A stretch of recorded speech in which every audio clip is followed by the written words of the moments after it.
Hello, welcome to Matters of DeCorum. I'm Scott Corum. This is what matters to me. Let's put something together. Let's create something whole cloth from the ground up. Let's make an asset for a role-playing game. Let's do it in D&D 5e because that's kind of where I'm at these days. In as much as I don't care if the stats are going to become important. I want something. I want a name. I don't know what exactly.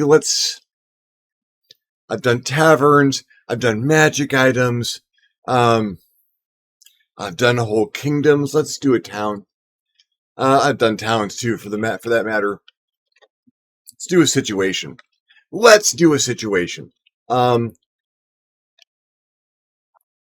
Something that I've come up with recently. I did it for the Days of Our Monk campaign. For the layer action, doing it with the Fulcrum of Saganor series I'm doing with the Warriors of Wednesday. You find a classic old movie and you take the classic dead simple plot and you apply that to D&D because that's not going to be what you end up with, because no simple plot survives contact with player characters. Days of Our Monk was Enter the Dragon. And Fulcrum of Saganor, Magnificent Seven. So, Kung Fu movie plot, the Western movie plot, samurai movie plot that's been a Western movie plot, and the space movie plot. Talked about this before. Let's do Yojimbo.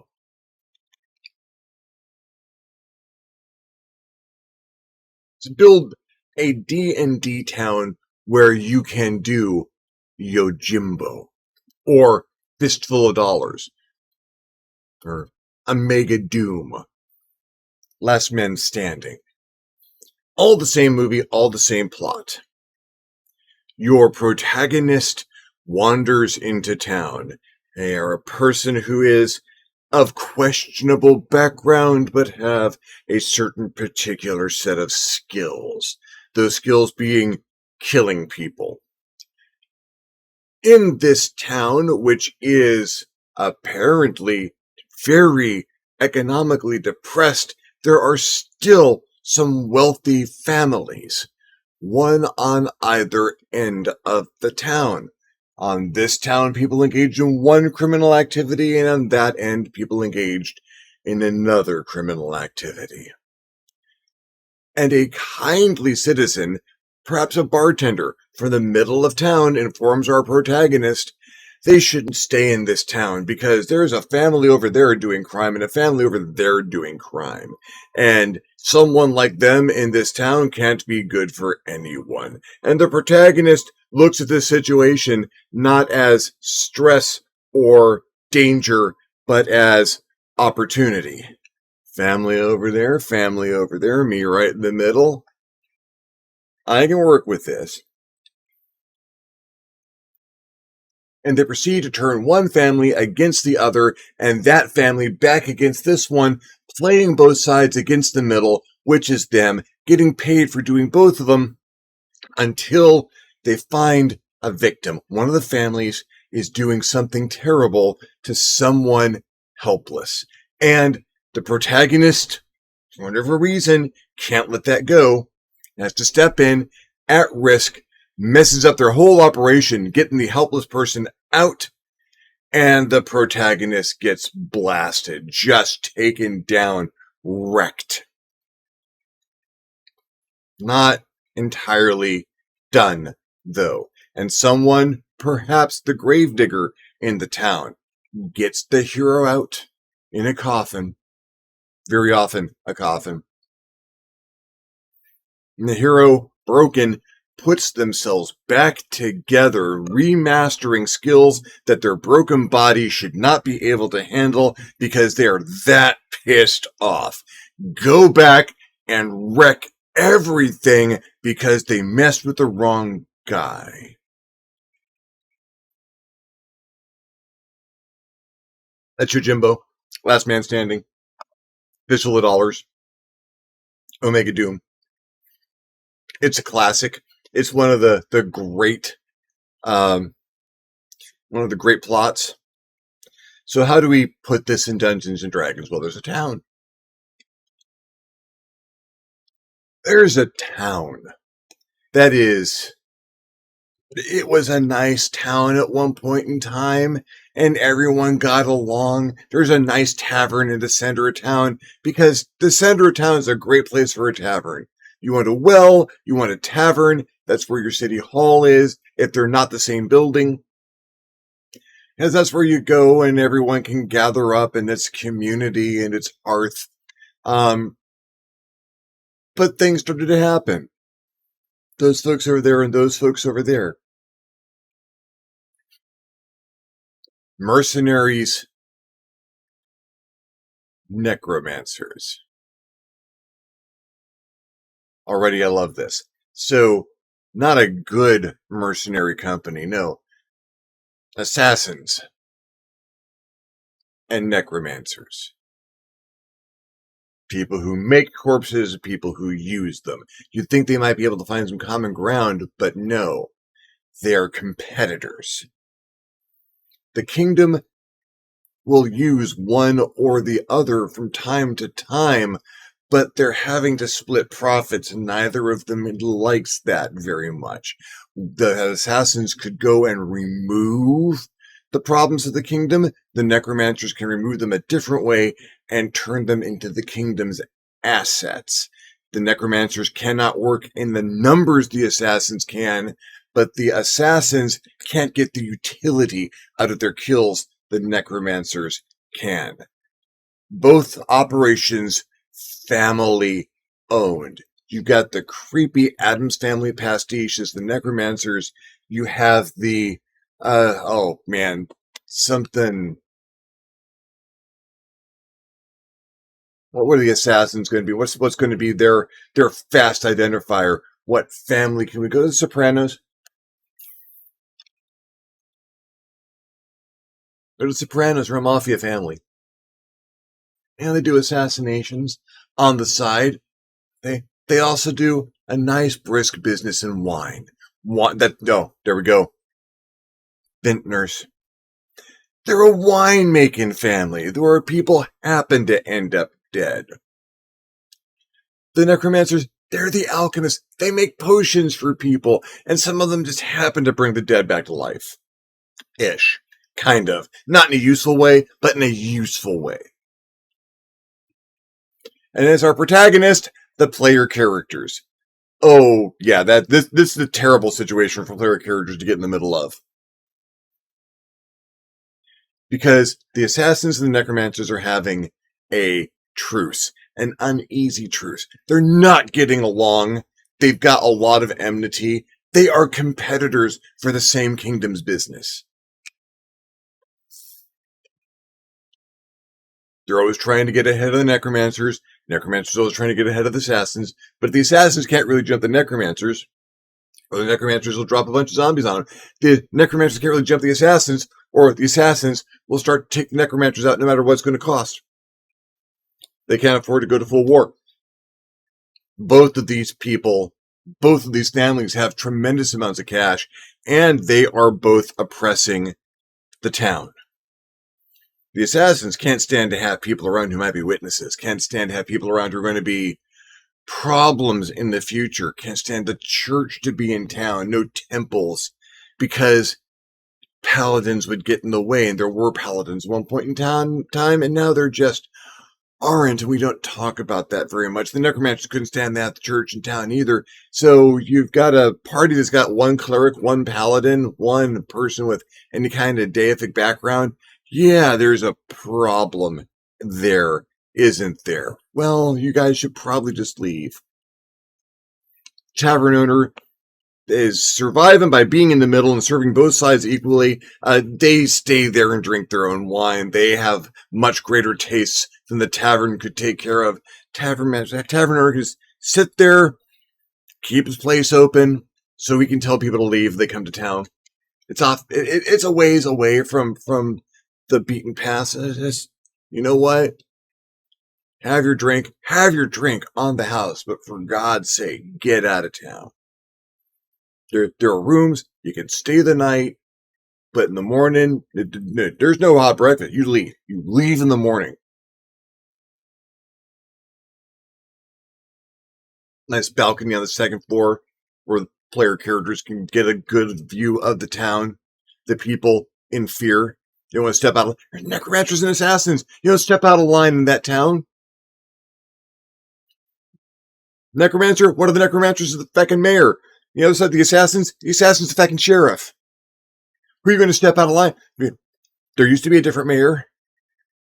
Or there is a mayor in the town, but the mayor's a fucking zombie because the necromancers have grip. One of the assassins is the actual sheriff. So, he's the law. Step out of line in this town. Do you get to see the mayor, or do you want the sheriff to show up and handle it? No, you don't want none of this. The families have the town locked down. Get out of this town. These people can't afford to leave, and the families won't let them leave. There's a problem with one of those families, in fact, but we'll get to that later. Player characters. These people need help. Get out of town. Those people have treasure. Get out of town. They're evil and they need to be stopped. And the tavern owner's just going to throw his hands up and go, you know what? Fine. I have nothing to do with it. I am serving you drinks. You bring him here. I will haunt you. I will haunt you until the day you die, which won't be that long. So it's an easy haunt. You get me killed, you're going to hear about it.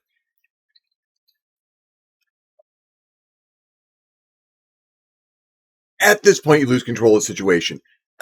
Because we know how the plot goes in the movies. We know what Yojimbo does at this point in time. And there's a family. The assassins killed the husband. There's a woman and child. And the sheriff in the assassin's family, he thought of the goodness of his heart, he'd look after that wife and child. That poor widow. And, eventually, there's a marriage planned because the assassin is just enamored. And the widow doesn't have a lot of choice because she's in this town. And that's an assassin. There. That's every element you need. That's every element you need. Everything else is the player characters sitting down in the tavern with the tavern owner walking around with his fingers in his ears. La la la la la. I can't hear you planning. And figuring out how they're going to deal with this. You can frontal assault either side. And the other side, if you take out the assassins by some miracle, because there's a lot of them in that building, take them out, and, the necromancers would be very, very grateful, and, oh, you're dangerous adventurers. Have all you just dealt with the assassins. You're probably down a few hit points. Here's all the zombies. Here's every zombie you'll ever see for the rest of your life, which is going to be about 6 turns. You take out the necromancers first, about the same thing. You play the sides against each other. Maybe you get paid. Maybe you get paid a lot. What are you going to do about that widow and her child?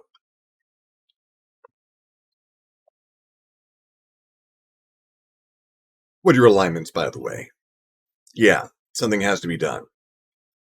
Maybe someone's God has sent them here because something needs to be done.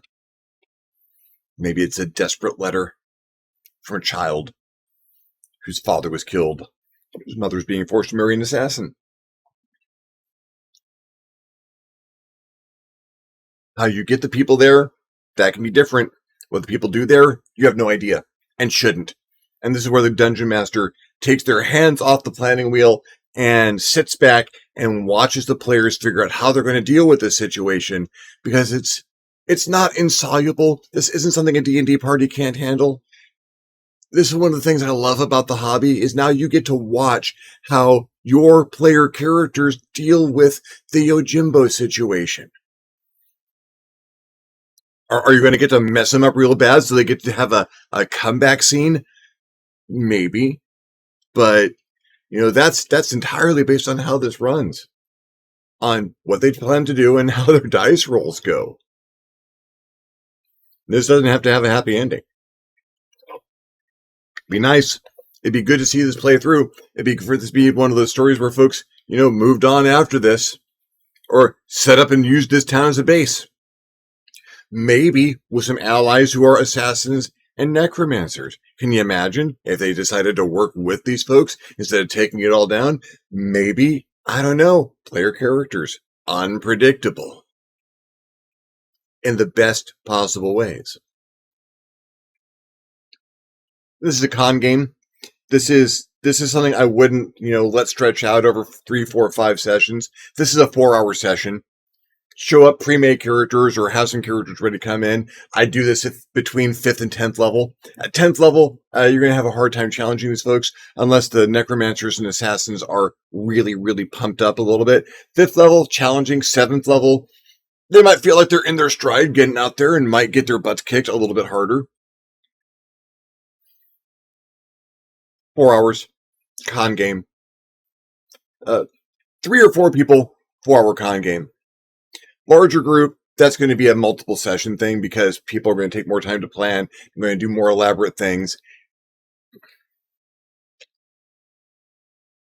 You get into combat, things have either gone terribly, terribly bad, or folks really need to put flying things up so that everything is at their advantage, or there's going to be some problems because the party's outnumbered times 2.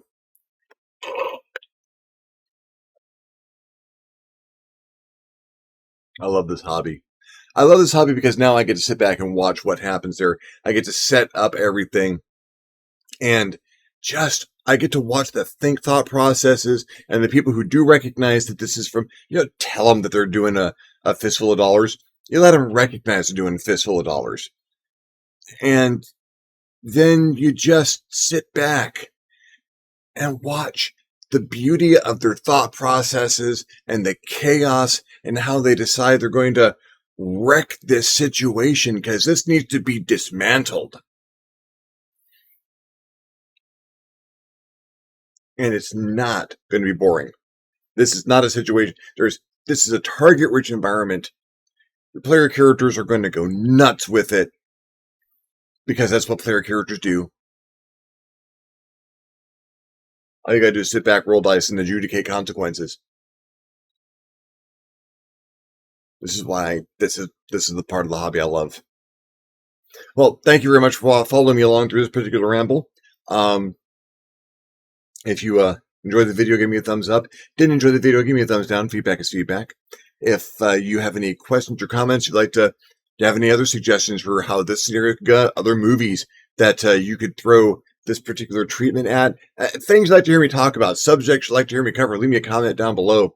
I will love getting your comment. You will love leaving me one. If you haven't subscribed to my channel yet, why not? My channel is awesome. Go ahead and hit the subscribe button. If you do, you might also want to hit the notification bell so you're alerted when my videos become available. If you'd like to help the channel out in a more substantial manner, I invite you to hit me up my Patreon page, www.patreon.com/ScottCorum. Consider donating. Absolutely anything helps. Allows me to make better videos more often. In the meantime, thank you very much for watching. I'm Scott Corum. This is What Has Mattered to Me, and I'll see you next time on the next Matters of DeCorum.